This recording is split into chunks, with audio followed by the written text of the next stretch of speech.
একটি শিক্ষা কেন্দ্রে ঝুলল তালা। কারণ এই শিশু শিক্ষা কেন্দ্রটিতে যে একমাত্র শিক্ষক শিক্ষিকা ছিলেন তিনি অবসর নিয়েছেন, তারপর আর কোনো শিক্ষক শিক্ষিকা এই বিদ্যালয়ে জয়েন করেননি। আসানসোলের বারাবণী বিধানসভার যে চিচুড়িয়া শিশু শিক্ষা কেন্দ্র, সেই শিশু শিক্ষা কেন্দ্রে তালা ঝুলল। যে এইভাবে স্কুল দিনকে দিন বন্ধ হয়ে যাচ্ছে, সেই স্কুলের ব্যবস্থা কিছু করছে না সরকার। আর বলে যাচ্ছে যে হ্যাঁ আমরা সরকারি স্কুল উন্নয়নের আগে যাচ্ছি। আমরা রয়েছি ঘুঘুডাঙ্গা ভারতীয় বিদ্যাভবন স্কুলে, যেখানে মূলত দুটো সেকশন আছে, অর্থাৎ প্রাথমিক এবং সেকেন্ডারি। এই স্কুলের আগে তোমার যদি অবস্থা দেখায়, যে জানলা থেকে শুরু করে সমস্ত কিছু ভাঙা অবস্থা রয়েছে। এই গ্রিল এখানে কিন্তু সেকেন্ডারি সেকশন ইতিমধ্যে বন্ধ হয়ে গিয়েছে।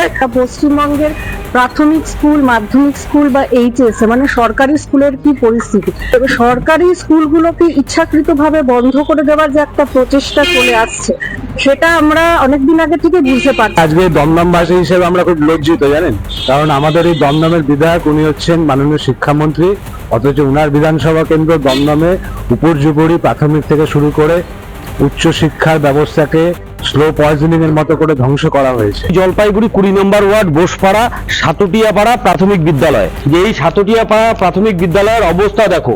এটা হচ্ছিল তাদের অফিস ঘর এবং এই বিদ্যালয়টি কিন্তু বন্ধ হয়ে গেছে। কারণ যে এই বিদ্যালয়ে পঠন পাঠন হতো না বা ছাত্রছাত্রী ছিল না, সেই কারণে কিন্তু বন্ধ হয়ে গেছে। ছাত্রছাত্রী না আসার কারণ কি?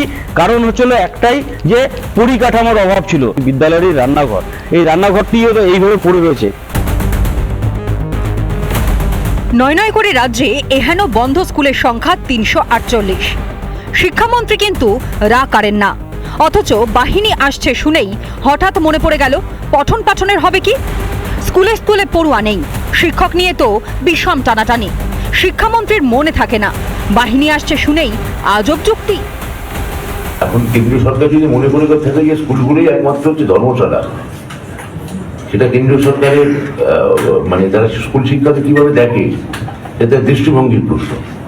তো আমাদের এই থাকতেই পারেন, আমরা কেন্দ্রীয় সরকার নিশ্চয়ই কেন্দ্রীয় তাদের বাহিনী কোথায় থাকবেন, তা থাকার ক্ষেত্রে নিশ্চয়ই তাদের আলাদা ভাবনা আছে।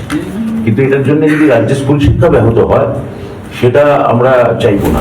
এক এসআইআর এ রক্ষে নেই, বাহিনী দোষর। শাসক দলে ভয় যে কতটা জাঁকিয়ে বসেছে তা টের পাওয়া যাচ্ছে বিলক্ষণ। এহেন আজব অজুহাতে মমতার সৈন্য সামন্তরা আদৌ ভোটের নৌকাজবি ঠেকাতে পারবে? রিপাবলিক বাংলা।